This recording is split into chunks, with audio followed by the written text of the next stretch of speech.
மாணவனுக்கு கண் பார்வை பறிபோக காரணமான ஆசிரியர்கள் மீது நடவடிக்கை எடுக்க வலியுறுத்தி இந்திய கம்யூனிஸ்ட் கட்சியினர் போராட்டத்தில் ஈடுபட்டனர். மதுரை மாவட்டம் திருமங்கலம் கப்பலூரில் துப்புரவு பணியாளரின் மகன் யுவராஜ் அங்குள்ள அரசு கள்ளர் மேல்நிலைப் பள்ளியில் படித்து வருகிறார். இந்நிலையில் பள்ளியை சுத்தம் செய்ய யுவராஜை ஆசிரியர்கள் பயன்படுத்தியுள்ளனர். அப்போது குச்சி ஒன்று கண்ணில் பட்டு யுவராஜின் பார்வை பாதிக்கப்பட்டுள்ளது. எனவே மாணவனின் சிகிச்சைக்கு பணம் கேட்டும் ஆசிரியர்கள் மீது நடவடிக்கை எடுக்கவும் கோரி ஆர்ப்பாட்டம் நடைபெற்றது. கண்ணுல பலமான அடி, இந்த பக்கம் குத்தி அந்த பக்கம் கிழிஞ்சிருச்சு, 2 பக்கம் கிழிஞ்சிருச்சு. இது 2 பக்கம் தையல் போட்டிருக்கோம், தையல் போட்டு ஆபரேஷன் பண்றோம். 95% வர்றதுக்கு வாய்ப்பு இல்லை.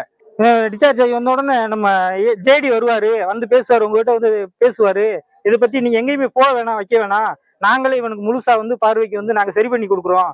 இங்க ஸ்கூல்ல பசங்க யாருன்னா சொன்னோம்னா நீங்க சஸ்பெண்ட் பண்ணிடுவோம். இவனுக்கு கண்ணை சரி பண்ணி கொடுத்து இவனை வாழ்க்கையை நல்லபடியாக்கி